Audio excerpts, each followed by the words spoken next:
be beaming, I be booming down that block. Everywhere you go, you know they know I'm hot. What's up? What's going on, my good people? Welcome back to the channel. Hope you all are doing well. If this is your first time here, I want to welcome you. Pull up a seat. Hope you enjoyed the content. And before we get into this video, I want to ask that you like, comment, share, subscribe. Go ahead and tap that bell while you're at it so you're notified anytime I drop a brand new video, go live, or schedule a premiere. All right, y'all. So I'm back with another car mukbang. And today we're eating some tacos. Got some ground turkey tacos, hard shells. And that's it. 3 tacos. This should be plenty. About to top these with some Cholula hot sauce. Every time I've been going to the store, every single time, ever since my first trip to Ohio in July, I've been like, I need to get some Cholula. I say this every single time. And I finally did it, y'all. It took a while, but I finally did it. I mean, I have Cholula at the house, but I didn't have none here. So finally got it, and I'm so happy. I love eating Cholula on my tacos. All right. This is the original flavor. Not too spicy, good flavor. I love it. And I got some water up to the side. I'm sorry for like the sun and stuff, y'all. There's like glares and everything going on, but I did my best. And I was like, we still gonna shoot the video. We still gonna do the video. First bite for y'all. Ooh, y'all see the hot sauce about to drip. Get that first good bite. Some of y'all be like, Rhonda, you put the food up too quick and take it back too fast. We don't get our bite. So let me do that again. For y'all that really want a good bite. There you go. This taco shell about to break.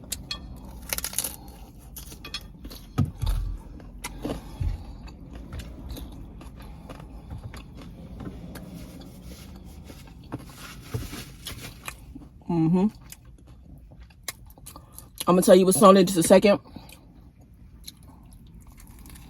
Woo! I filled these babies up.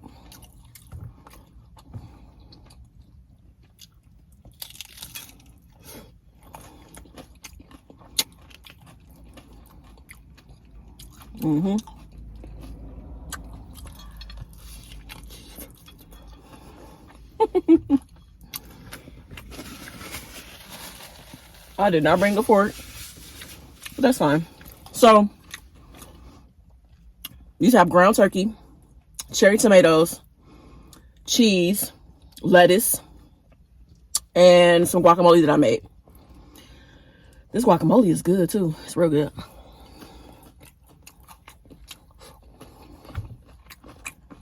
You know, as I was getting everything set up, I was thinking about how much I really love doing car mukbangs, and I wanted to do them more when I'm at home in California. But every time I would try to do them, it was always too hot and my phone would overheat quickly. So it would like mess the video up. So that's why I didn't do that many of them. And it was always hard finding shade.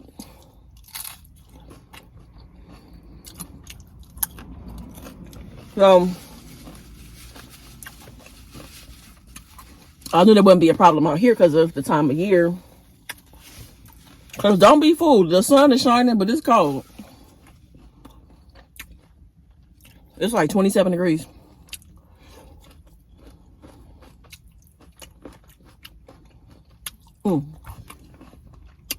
This is so good. Tacos always make me happy. I don't think I've ever said no to tacos either, ever.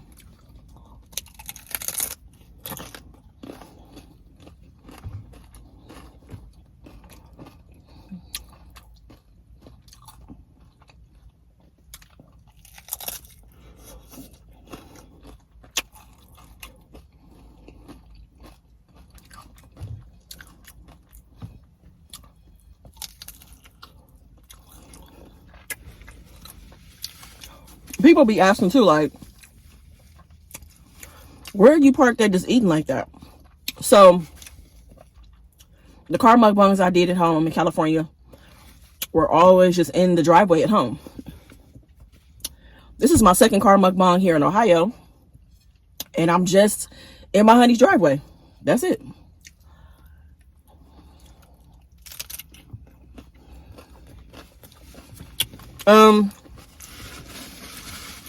I like car mukbangs too because you ain't got to really set nothing up. Just bring the plate, some napkins, and you good to go. So I don't gotta do no chairs, no tables, tablecloth. I ain't gotta do nothing. I love how easy it is to just make it happen.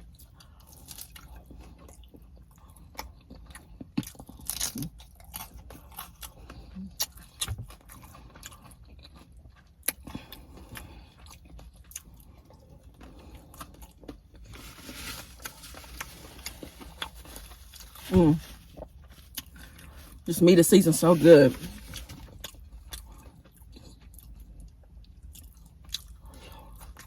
You know what I love putting in my ground turkey for tacos? I love putting Worcestershire sauce. Worcestershire. Whatever. W sauce. I love putting W sauce in my meat. I feel like I've been using so much W sauce lately, like in the last year. I didn't use it for a long period of time, but then like I started using it more because I think in my mind I thought it was really salty, but it's not. It's not salty at all, but it adds a lot of flavor. It really brings things together.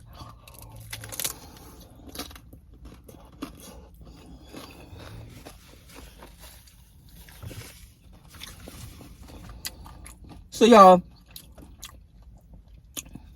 as soon as I finish this taco, I'm gonna tell y'all a story time about the most toxic thing I've ever done in my life. You know how you be just thinking about life. Me and Honey was in the bed just like talking about like our life and how we were in our 20s and stuff like that. And I thought about this story. I'm surprised I haven't told y'all.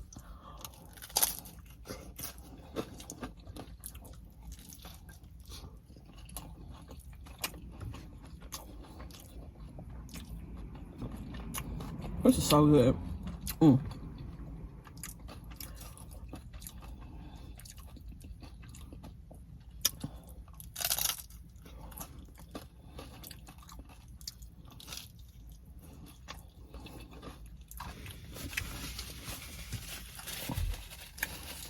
And I put these taco shells in the microwave for like 45 seconds to kind of like knock off that little staleness or whatever it is. It got that little, y'all know what I'm talking about. It really helps. It's a big help by doing that. You can definitely taste the difference when you don't do that. I know you can put them in the oven, but I like putting them in the microwave.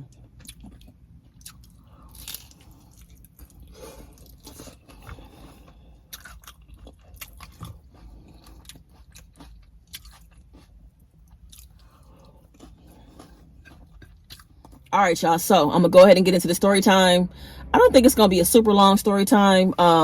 This is just something that happened in my life in my 20s that I haven't even thought about in forever, y'all. And it's interesting. It came up because me and Lisha were laying in bed talking about how we were, who we were in our 20s, different relationships we had, friendships, stuff like that, connections. And I thought about this situation and I was like, damn, I really hated the role that I played in this particular situation. And thank God for growth. Like, I'm so glad that I'm no longer this person who would do some shit like this, never. And I think that there's absolutely a lesson in this that I'll get to at the end of the story. And also, speaking of stories, y'all, I have told a lot of stories about my personal life. I know they're my recent stories, and the stories probably like, I would say I've been telling fiction stories for the last like 2 years. Let's just say 2 years, roughly. Year and a half, 2 years.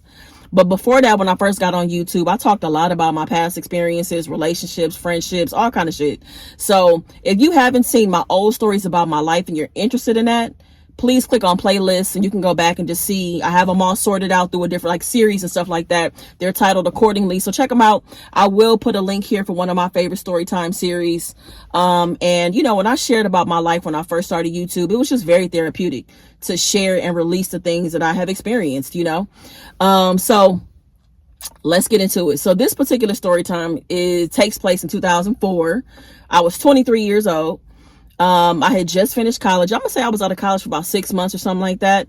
I had just bought a condo. So in school I was studying journalism, and I feel like I was changing my mind. Like, as I was about to graduate. Like I was like, I don't know that I really want to pursue journalism and writing for a newspaper like that, And sure, I could have did different types of writing and stuff like that, but I don't know. I just was losing interest in it. So I was figuring things out pretty much. So I had got this job at this call center. It was a mortgage company. It was a booming ass mortgage company, like the number one mortgage company at the time. They were doing really, really big business. We were making really good money. Y'all, we were getting huge bonuses every single month when we hit our numbers. And, just seeing that kind of money on top of the money I was making with my hourly wage, and I was making really good money per hour at the time. It was just a good life. It was a good time. It was a good time, and obviously that shit, it eventually crashed and burned. That company crashed and burned eventually, but at the time it was really, really good. But it was just a massive call center that I worked in. I worked there as a customer service rep for about 4 or 5 months. Then I got promoted to a team lead, role. And as I was thinking about it, I'm like, okay, maybe I'll have a career in this. Maybe I can work my way up the ladder in this particular company, and just take advantage of the opportunities that come along, right? So, like I said, this call center was huge. I mean, to the point where you could see somebody in the break room, in the bathroom, and like not ever see this person again for like 4 or 5 months. That's how big it was, because people worked so many shifts. It was a lot of turnover. So really the people that I saw the most were people on my team and the people that sat next to my team. You know what I mean? The other team sitting next to us. So those are the people I saw most. So I'm building new friendships, hanging out with coworkers after work, going to parties with coworkers, all kind of stuff. Like, I'm young and having a good time, right? So I remember seeing this girl one time in the break room, and I started to see her all the time. Like I would see her going in the break room, coming out, or I'd be in the break room, she'd come in or whatever. And it was this dude on my team, y'all. He reminded me of the person that stays in the block or stays in the building that knows everybody's business. He knew everybody's business in the call center. I have no idea how he got this information, but he just always knew everybody's information. What team they were on, if they were messing with somebody that worked at the company, what hours they worked, their name. Like, he always knew everything about everybody. So he saw me looking at the girl going into the break room one day, and he was like, "You know who that is?" I'm like, "Nah, who is it?" He was like, "That's Candace." I was like, "Oh, okay." So he was like, "Yeah, she worked at so-and-so's team. This is the kind of call she takes. She been here for this amount of time." I'm like, damn, like, how you know that, right? So I'm like, oh, okay, cool, Didn't think nothing of it, right? So I'm gonna say, I don't know, a couple of weeks go by, whatever, and I end up getting on this website, y'all. It was this website called Downlink. Does anybody out there remember Downlink? It was basically like the gay lesbian version of MySpace. And, you go on there, set up a profile, put all your pictures on there, talk about yourself, about me, you fill that part out, and you just kind of interact with people, like based on where they're located and stuff like that. You can, put in locations and distance and stuff like that. So most of the women that were returning in my search lived in LA. And I was trying to find women that lived closer to me, because I didn't live in LA. I lived about 50 miles away from LA, right? So eventually, LA, this other city pops up that's close to me. And I'm like, oh shit. And I thought she was cute. I was like, oh, she's cute. So I check out her profile, look through all her pictures, and I send her a message. And let's just say her name is Kiana. So I hit her up, and she hits me up. She responds right back. We exchange a couple of messages, a little small talk. And, she tells me she's looking for friends. And I'm like, okay. Like, I mean, friends, yeah, I think you got to start as friends, but I wanted something more than that. But I'm like, she seems cool and she's close. She's in my area. So sure, I'm open to friendship. Why not? Right?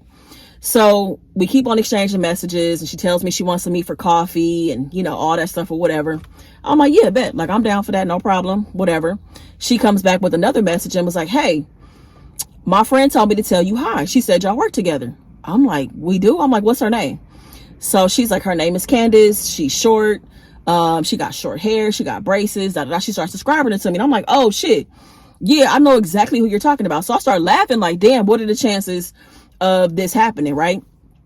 So I'm gonna say like a week or two goes by, because I don't see Candace when I go back to work.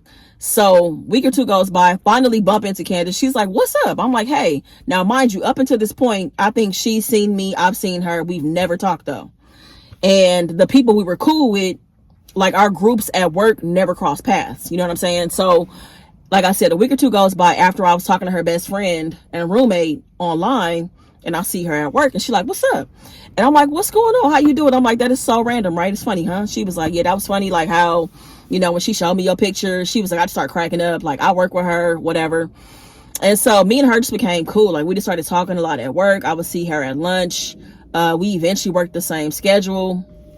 So we'll go to breaks and stuff at the same time. And we just like building, just cool, getting along very well with each other, asking questions about each other and stuff. We eventually exchanged numbers. We start talking on the phone. Then eventually I go over to Candace and Kiana's apartment. And their apartment is like, I don't know, 3 to 5 minutes from the call center, which was cool because I lived like 25 minutes away. So it was nice to go over there to their apartment on a Friday. We hanging out, drinking, watching TV, whatever. And y'all, when I tell y'all, when I say one thing led to another, I don't mean in that way. One thing led to another to where I felt like I damn near lived there. I had a key to the apartment. I was rarely at my condo. I was just paying the mortgage. I wasn't even in there like that. I would go home, get clothes, bring it back to their house. And it was just nice to be around other people. So not only did Candace and Kiana live there, they had some cool ass friends that lived in the building. Another friend had a key to the apartment. She would always be over there. Y'all, it was just fun. It was a vibe. We all got along. We played games together, cooked together. We was like a little family, And as this time is going on, I do believe that me and Candace had a great friendship, but we also started liking each other, and the feeling was mutual. It wasn't like I was getting her to, like trying to talk her into liking me or vice versa.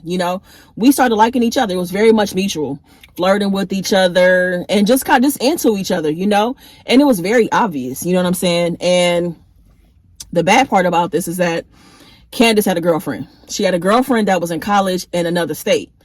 And I knew about the girlfriend, but I really feel like I just didn't care, out of sight, out of mind. I didn't know the girl. We didn't have any mutual friends. I respected the fact, like when she would call or whatever, I may not say anything in the background or I may step outside. But like I said, it kind of felt like that me and her were like moving towards dating, but not calling it that, But like when I would spend the night, sometimes I would sleep on the couch and sometimes I would sleep in the bed with Candace. I would be in the bed with her.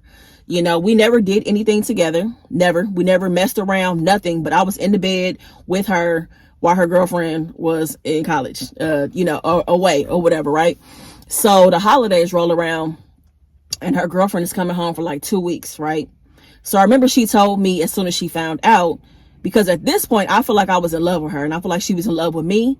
I don't think that we said it, but the feeling was just there. You know what I'm saying? Like you could just tell that we were into each other, that we were in love with each other, and without saying it.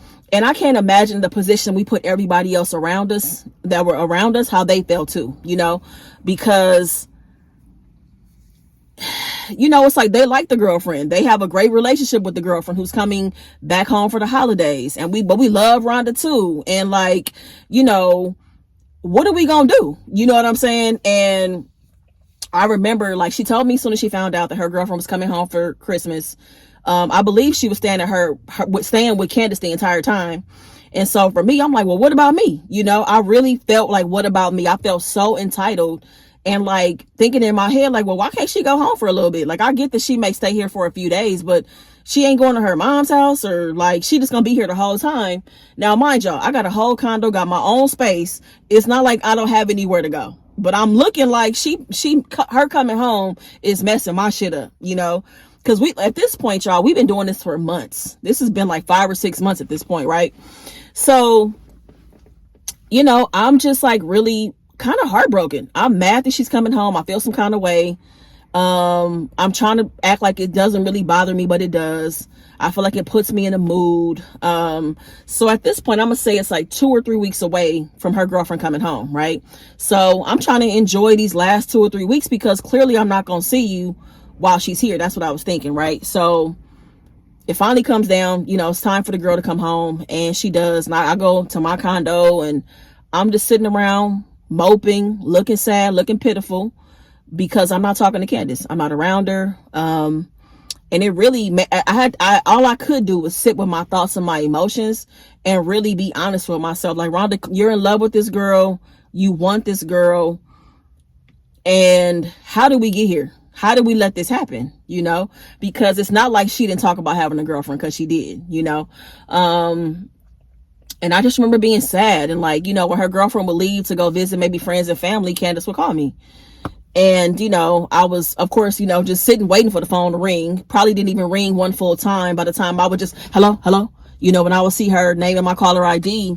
And I'm just like, this is crazy. Heart racing, you know, wondering like, is it time for me? Is she gone? Like, can I come back over? Like, I'm ready to get back to the program. Like, I'm ready for her to leave and go back to wherever she, you know, go back to school. That's exactly what I was thinking the entire time. But there was never a part of me that was just like, okay, Rhonda, this is too much.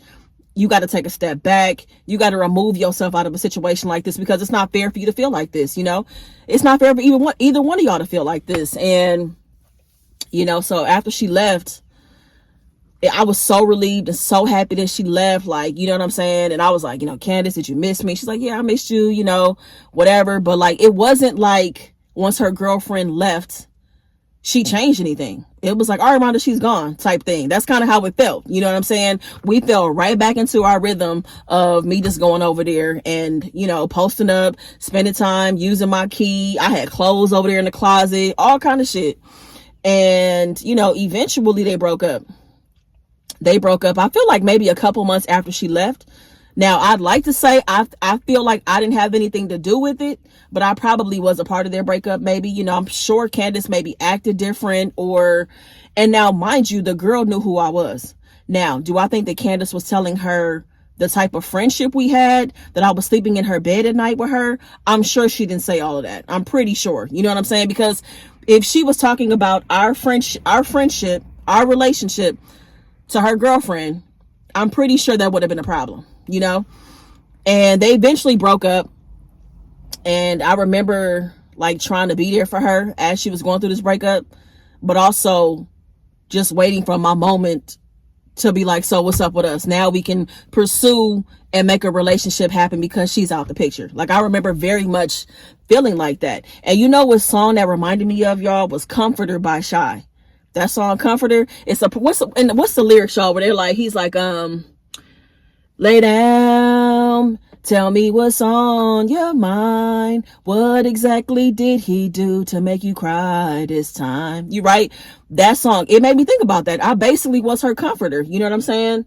I don't think that she was trying to put me in a position where she used me or anything. Like, I willingly put myself in this position where I didn't know I was going to take a liking to her like that. I didn't know that just being around her, that we was going to vibe like that. We connected. It was so magnetic, you know, and it was just a bad timing thing. You know what I'm saying? Like, I should have respected the fact that she was in a relationship, and I just didn't, you know? And I think the biggest thing was because the girl was out of town. She was out of town. I never saw her. I knew she existed. I knew they talked on the phone, you know, I knew, and they didn't talk a lot because she was an athlete, but still, you know, she existed, and I should have respected that, you know? And I'm sure that I obviously fulfilled something for her because her girlfriend was not around. You know, they had this long distance relationship going. The girl was from California, if I'm not mistaken, or at least, you know, she was living in California prior to going to college. And I was just kind of filling the role while she was gone. You know what I mean? And nobody brought me into the situation but myself, you know? And like I said, so when they broke up, I was a comforter for her. I was a listening ear. But I definitely slid in there when I felt like a good amount of time had went by to give her enough time to be sad and get over the relationship.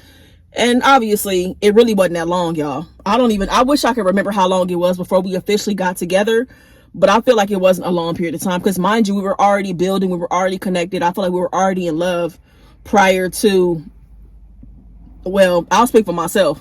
I was in love with her while she was in this relationship with this other woman. So it was just wild. We finally get together. I'm so happy. I'm so ecstatic because I felt like this is how it should have been the entire time. And, you know, I was glad I was no longer the other woman, because that's basically what I was. I was the other woman pretty much. And yeah, we get together. Me and her were together for about maybe a year and a half, 2 years. No, 2 years. I would say 2 years. So, you know, I moved in, basically officially moved in, because I was already pretty much living there with Candace and Kiana, with her and her best friend and her roommate. we lived with her. That situation lasted maybe like another 6 to 8 months. Then Candace and I got our own apartment. We made it through a 1-year lease, and then we ended up breaking up. And that was it, y'all. That was it. But I mean, our relationship wasn't rocky. Like, you know, things were good between us. I just think that we became people who were changing and wanted different things, and we're trying to figure ourselves out. We were still young. Because even at that point, I was still like 25, 26, something like that. And I will say that our breakup wasn't messy. You know, I don't think that we were at each other's throats or anything when the relationship was coming to an end. But I do want to say this because I want to be honest. I just thought about this as well. During the course of our relationship at one point, I wasn't the best girlfriend. I will say that. Where I feel like I got caught up in somebody else giving me attention, and I entertained it. You know, I definitely entertained it. And it was a point where it was putting a strain on our relationship. And I had to make a decision. You know, what do you want to do? Do you want to continue the relationship with Candace, or do you want to pursue this attention that you're getting from someone else? So, you know, I tried to see things through with Candace. And like I said, I think we just grew apart, honestly. I think we just became very different people who wanted different things, you know, and we were young. So, we broke up. We were at the tail end of our lease, and I found a new place, and that was kind of it. Me and her were cool. We still cool now. We've never had beef with each other. It's never, you know, we never had any shouting sessions or just going off on each other or anything like that. You know, she's a great person. She's a really great person. And it just, you know, it was just a moment in our life. You know what I'm saying? It was just a moment in our life. But I do hate the role that I played and was being the other woman. That was never my intention. And I think the lesson in it is just that never allow yourself to be the other person, especially if you know up front that you are. You know what I'm saying? It would have been different, had Candace never disclosed the fact that she had a girlfriend, but I knew she had a girlfriend, and I still was doing what I was doing. So that's it, y'all. That's the story time. You know, present day, I would never be in a situation like that again. Like, I just shake my head at myself for even allowing something like that to happen, you know. And if you are somebody who feels like that you just have to sit around and wait for the pieces or the leftovers or to get what you can get, grab what you can, you know, a lot of that really just boils down to just working on self, building up your self-worth, understanding what it is that you have to offer, and understanding how amazing you are. You know what I'm saying? When you realize that, when you know that, and you don't flinch about that, and you don't play when it comes to that, you would never put yourself in a situation like that. So if anybody is in that situation right now where you just kind of off to the side and somebody's keeping you around, they give you what they can, like, just know that you deserve more than that. You do. And this is me talking to my younger self, because I didn't know my self-worth. I didn't really understand and really put value on who I was and what I have to offer another person. I didn't put value on that and understand my impact until I was like 35. It took a long time for me to actually realize that, you know. So yeah, don't put yourself in a position like that, you know. And if you're in it, I hope that you get yourself out of it, because it's somebody that does want to make you a priority and give you all of the things that you deserve. All right. So, but yeah, I would never be in a situation like that ever again. I 100% respect my relationship and other people's relationship. Whatever the dynamic of somebody else's relationship is, I respect it. And, you know, I demand respect for my relationship as well. You know, there would never be anybody on the side waiting for my shit to fall apart. Like, hell no. Like, all of my time and energy is dedicated to the person that I'm in a relationship with, you know? So yeah, y'all, that's it. That is the story time. I hope you enjoyed it. If you did, please be sure to give this video a big thumbs up. I appreciate y'all watching. Make the best of the day, y'all. Be good to yourself. Peace. I be beaming, I be booming down that block.